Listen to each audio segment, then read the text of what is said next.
This portion is brought to you by Fungisol. Kate-kate sa balat? Baka fungi yan!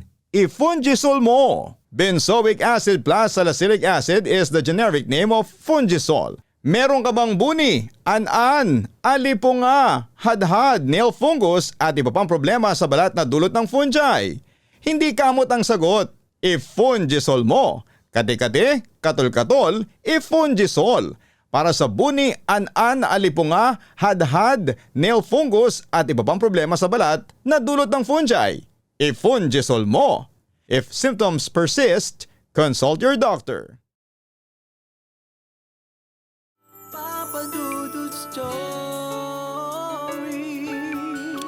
Dear Papa Dudut, huwag kalimutan na mag-like, mag-share at mag-subscribe.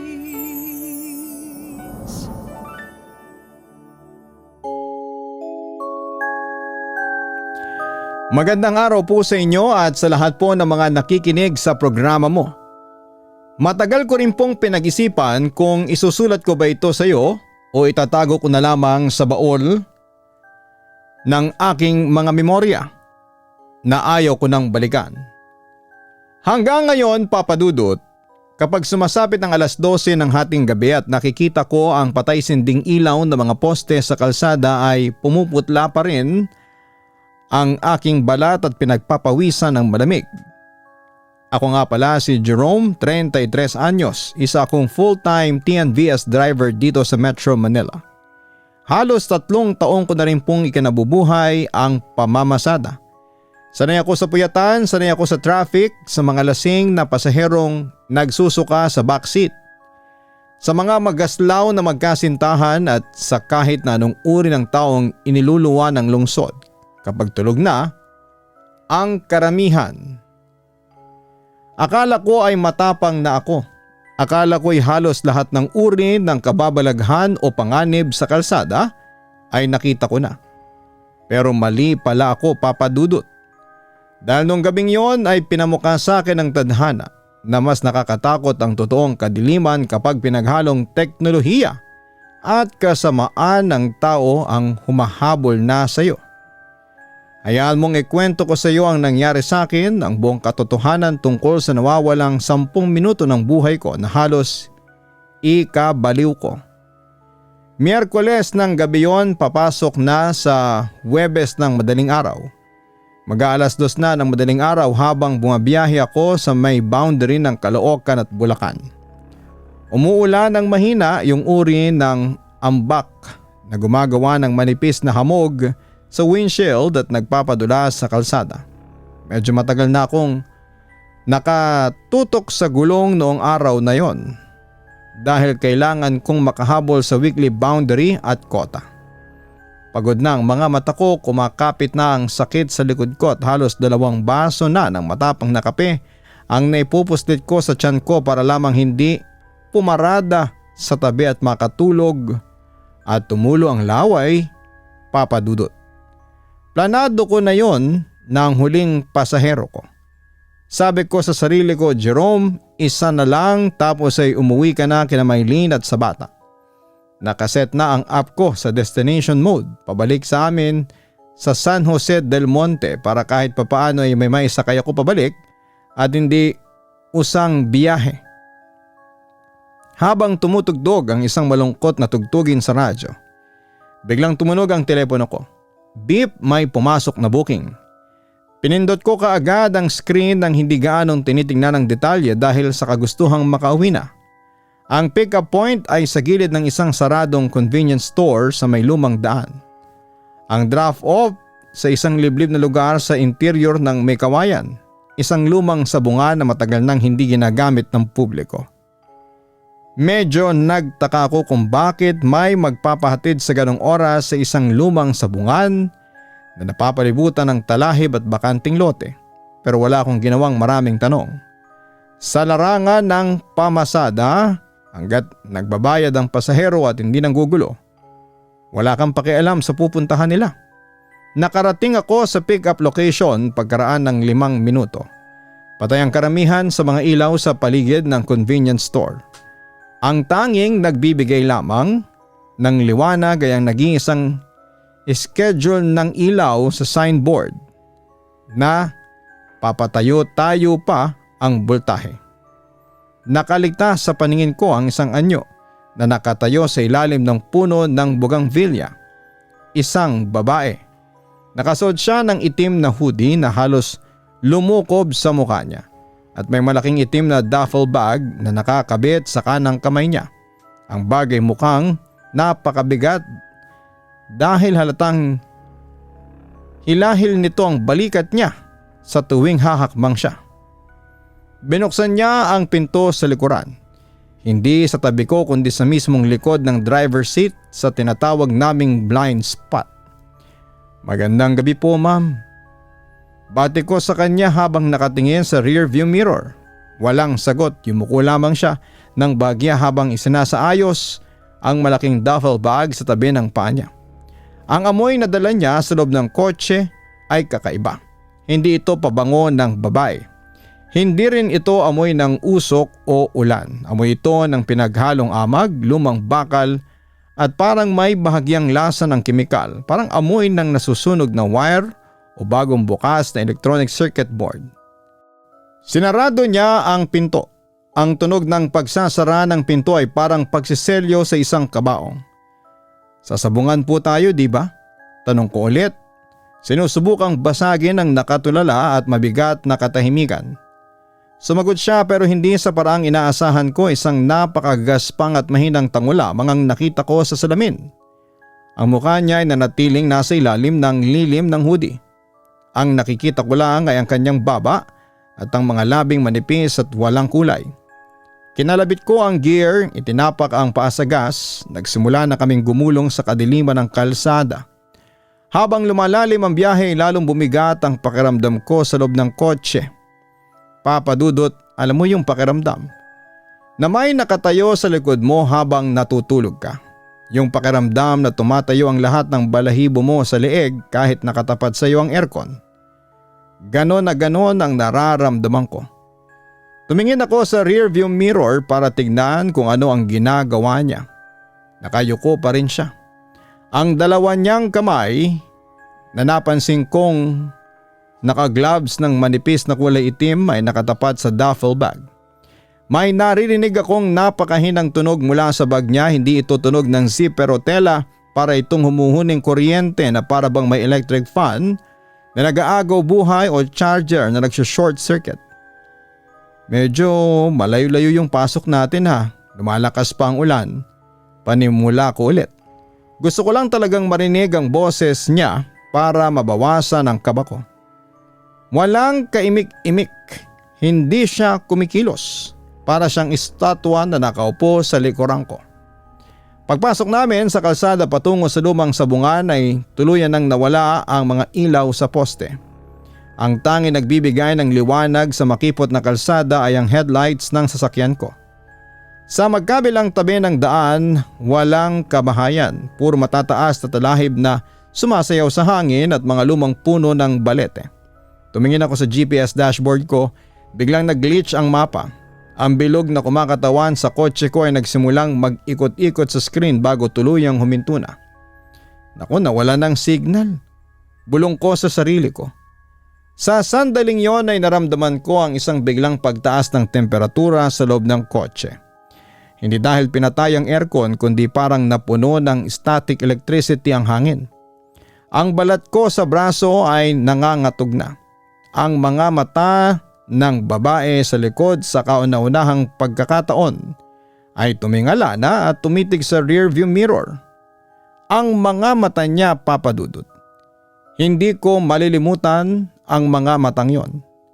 Walang anumang emosyon, walang kislap ng buhay.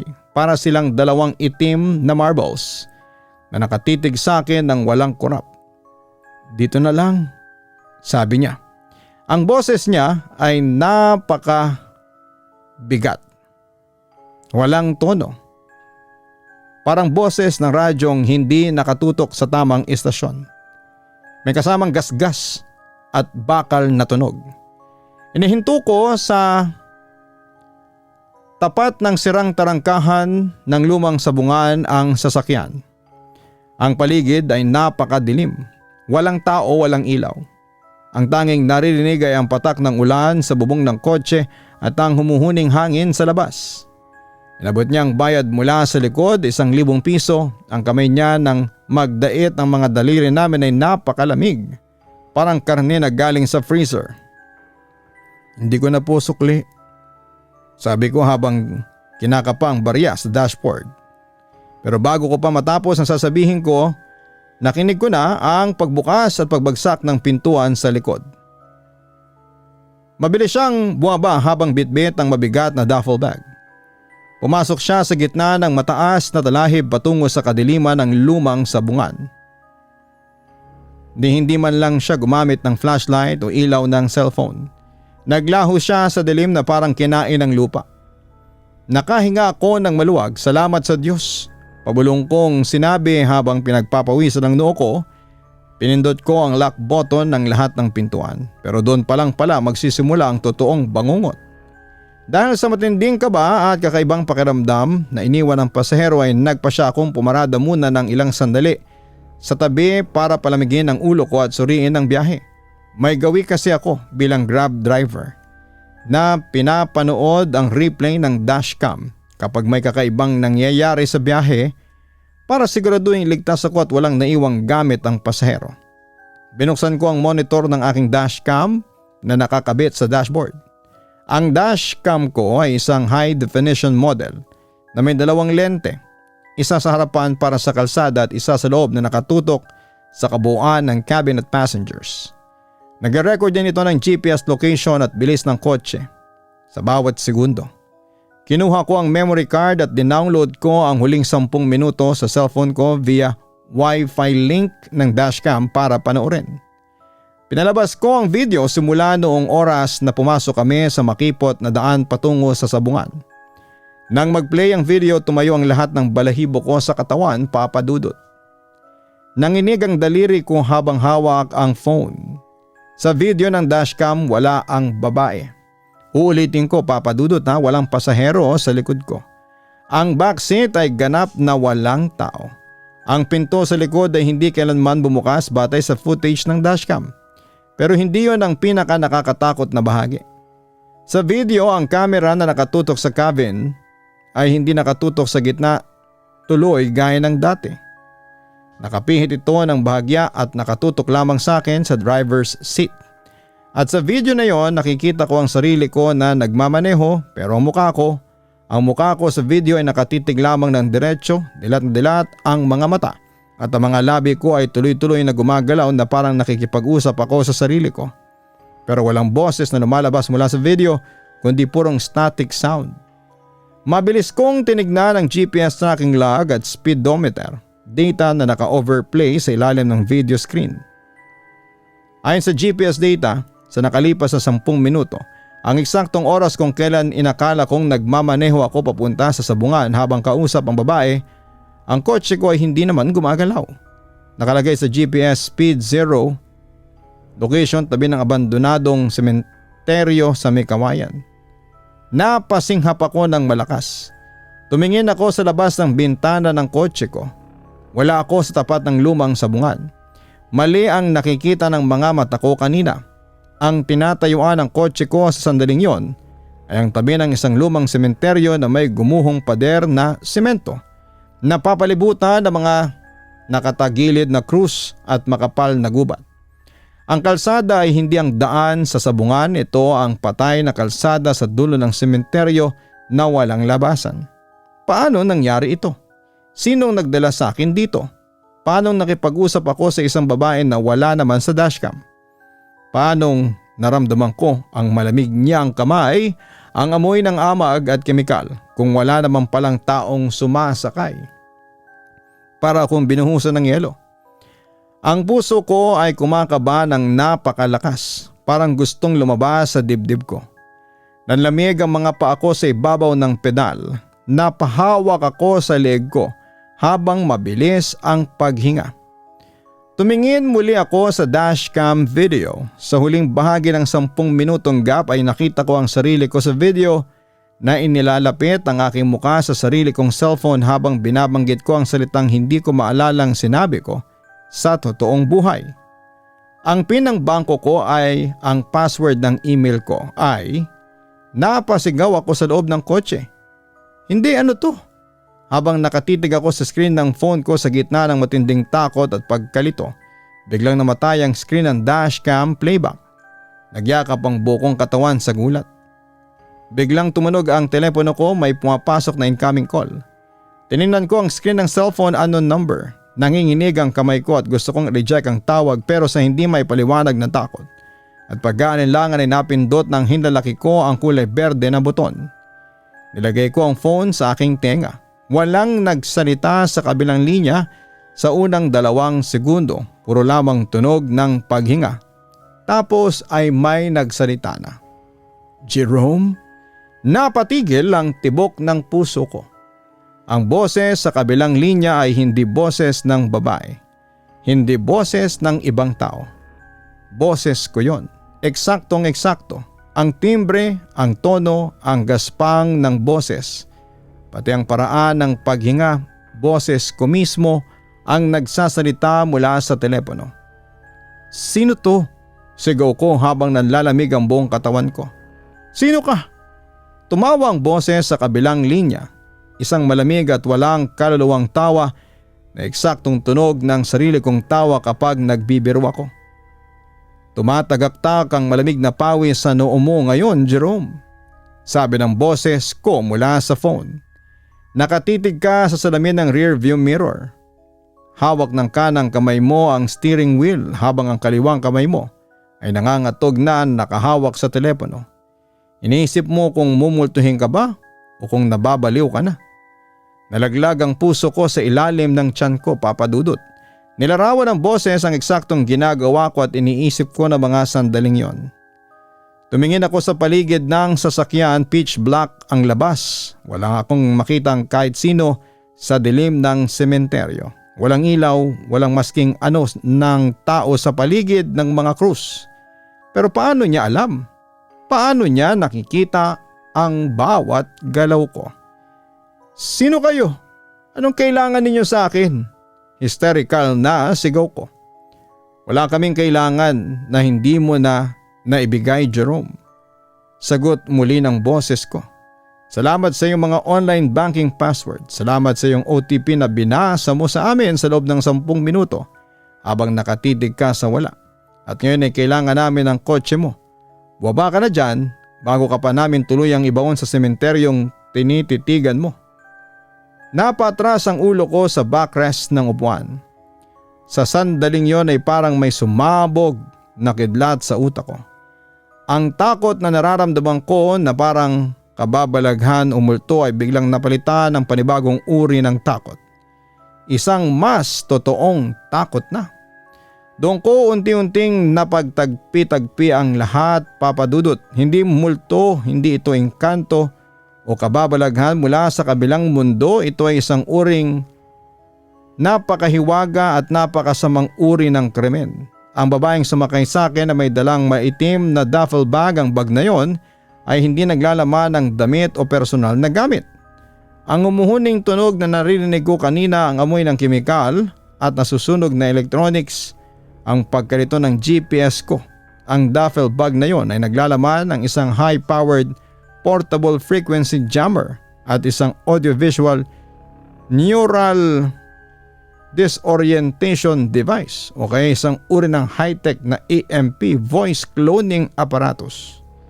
Gumagamit sila ng mga signal jammer para putulin ang GPS at linya ng komunikasyon ng kotse sa totoong mundo.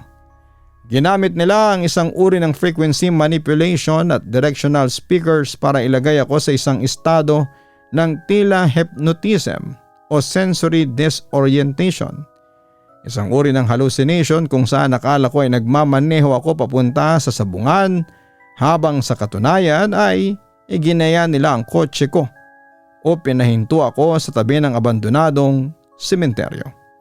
Habang nasa ilalim ako ng ganong estado sa loob ng 10 minuto, ginamit nila ang real-time voice synthesis at AI voice cloning technology.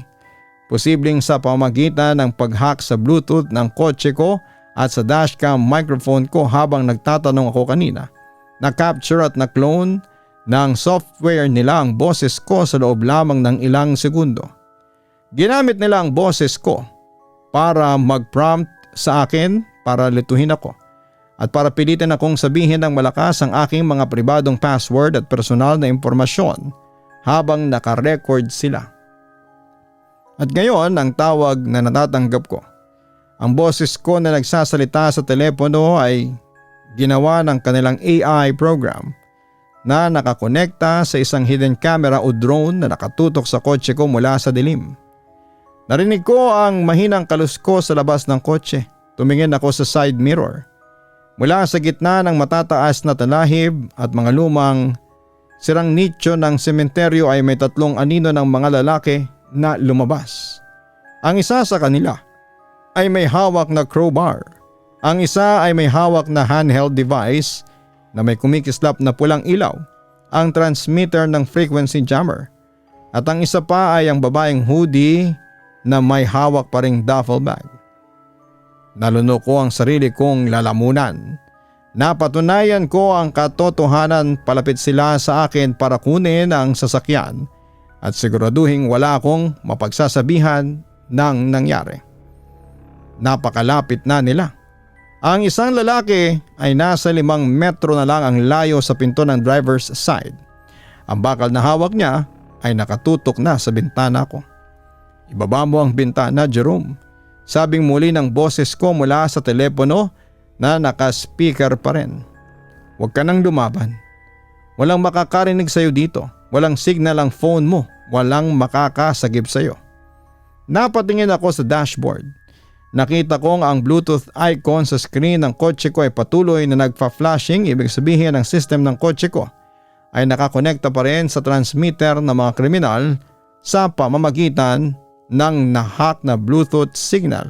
Yun ang dahilan kung bakit nagagawa nilang i-play ang boses ko sa loob ng kotse at manipulahin ang audio system. Naramdaman ko ang pag-apaw ng galit at adrenaline sa buo kong katawan.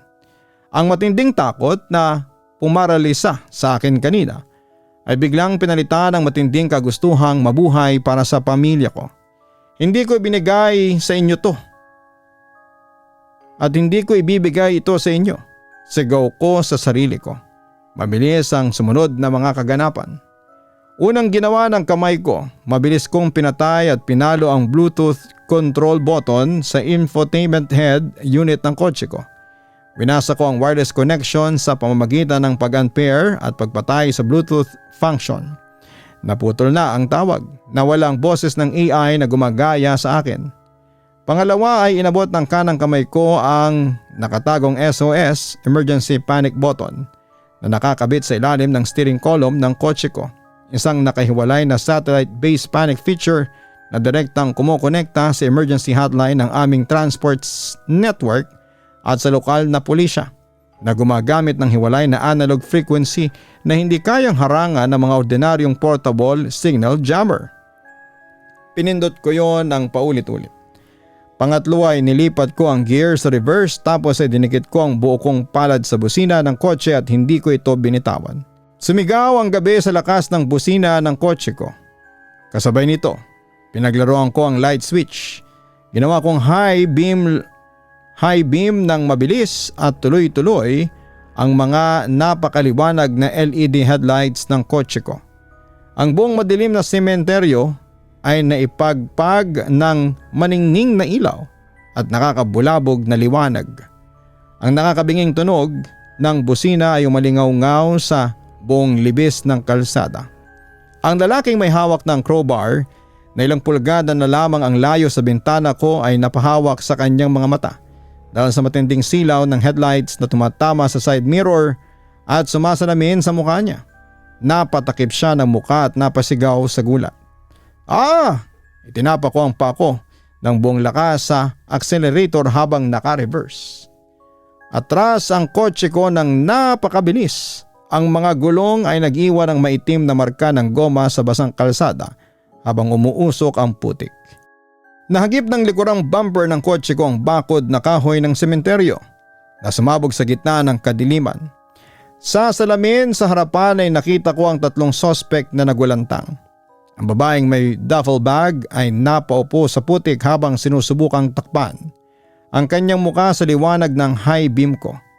Ang lalaking may jammer ay nakitang nasisira ang signal ng kanyang aparato sa lakas ng feedback mula sa sirang Bluetooth connection. At sa hindi kalayuan mula sa kabilang dulo ng pangunahing kalsada ay nakita ko ang mga kumikislap na ilaw, asul at pula. Isang roving patrol car ng PNP may kawayan, narinig nila ang walang humpay na busina at nakita ang nagwawalang mga ilaw ng aking sasakyan sa gitna ng sarang kalsada ng sementeryo.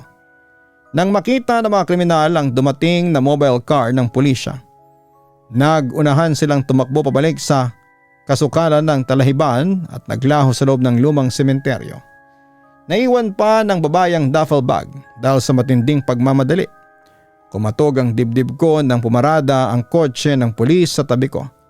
Lumabas ang dalawang armadong pulis na may hawak na flashlight at nakatutok pa ang baril. "Driver, maayos ka lang ba? Anong nangyari dyan?" sigaw ng pulis. Nang maibaba ko ang bintana, hindi ko na napigilan. Napaiyok-ayok ako sa steering wheel at tumagulhol sa iyak. Hindi dahil sa nasaktan ako dahil wala ni isa man sa kanila ang nakasakit sa akin ng pisikal, kundi dahil sa matinding shock at pasasalamat na buhay pa ako.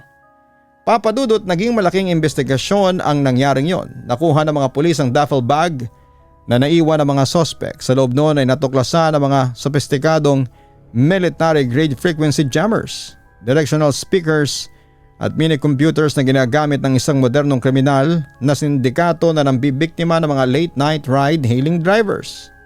Ang modus pala nila, i-disorient ang driver gamit ang sound waves at signal interference. Kukunin ang kanilang mga impormasyon at voice prints sa pamamagitan ng AI voice cloning habang nawawala ng tamang wisyo ang biktima. At kapag nakuha na ang kailangan, nanakawin ang sasakyan at iiwan ang driver sa isang liblib na lugar. Marami na pala silang nabiktima bago ako. Pero ako lang ang kauna-unahang nakawala at nakatunog sa kanila dahil sa dashcam at mabilis na pagputol sa Bluetooth connection.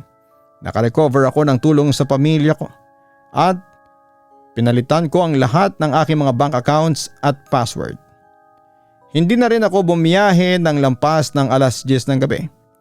Isinusulat ko ang kwentong ito sa iyo, Papa Dudut, hindi lang para maglabas ng sama ng loob at takot, kundi para maging babala sa lahat ng ating mga kababayan, lalo na sa mga kasama kong Grab, taxi at angkas drivers na naghahanap buhay sa gitna ng gabi. Hindi na lang po gawa ng masasamang espiritu umulto ang dapat nating katakutan ngayon sa dilim. Ang teknolohiya kapag nahulog sa kamay ng masasamang tao ay kayang gumawa ng bangungot na mas nakakatakot pa sa kahit na anong kwento ng kababalaghan. Maraming salamat po, Papa Dudut, at palamunin mo sana ng panalangin ang katulad kong patuloy na kumakaldag sa kalsada araw-araw. Lubos na gumagalang, Jerome. Malaking trauma ang pinagdaanan ni Jerome, kaya ang pinakamahalagang hakbang para sa kanya ngayon ay ang pagpapatawad sa sarili at pagpapahinga. Hindi niya kasalanan na naging biktima siya ng isang napaka-sophisticadang modus na ginagamitan ng teknolohiya para lituhin ang kanyang isipan. Dahil nagpapatuloy pa rin ang kanyang pamamasada sa araw, makakabuting maglagay siya ng mga karagdagang physical security measures sa kanyang sasakyan, tulad ng hiwalay na dashcam na may offline local recording na hindi nakakonekta sa Wi-Fi o Bluetooth, at pag-iwas sa pagtanggap ng mga booking sa mga lugar na kilalang walang ilaw o sobrang liblib na. Kung sakaling bumalik pa rin ang panlalamig ng katawan at takot sa tuwing umaabot ang oras ng hating gabi, hindi rin ikagagaling ang pagkimkim nito.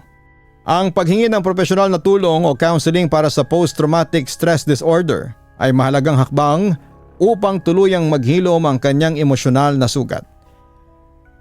Pinapaalala ng kanyang karanasan na sa makabagong panahon, ang totoong kadiliman ay hindi na lamang nagmumula sa mga kababalaghan o matatagpuan sa mga kwentong bayan, kundi sa mabilis na pag-unlad ng teknolohiya na ginagamit sa masamang paraan.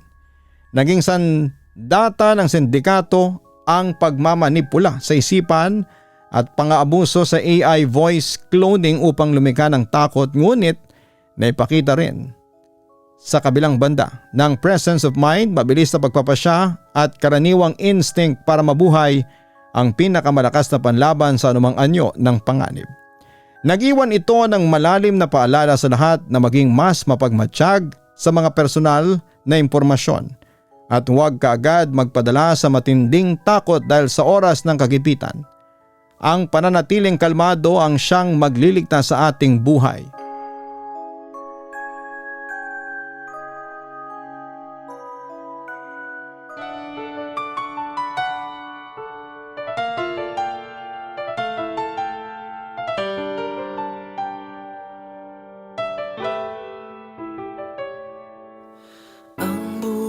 Ay mahiwaga, laging may lungkot at saya. Sa Papa Dudut Stories, laging may karamay ka.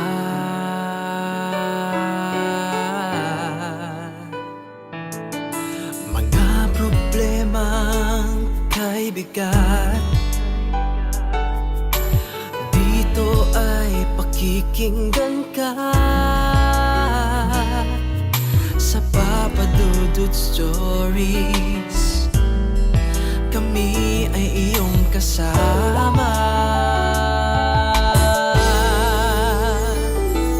Dito sa Papa Dudut Stories, ikaw ay hindi nag-iisa.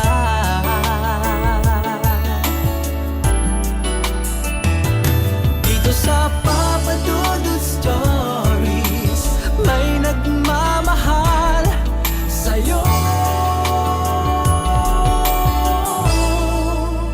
Papa Dudut Stories,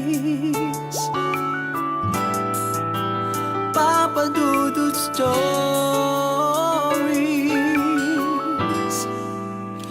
Papa Dudut Stories.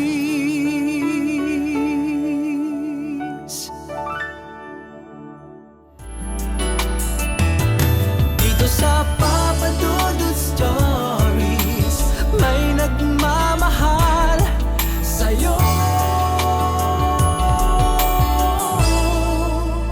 Papa Dudut Stories, Papa Dudut Stories. Hello mga ka-online, si Papa Dudut po ito. Nagustuhan niyo ba ang kwento natin ngayong araw? Pwede kayo mag-post ng inyong mga komento at huwag din kalimutan na mag-like, mag-share at mag-subscribe. Maraming salamat po.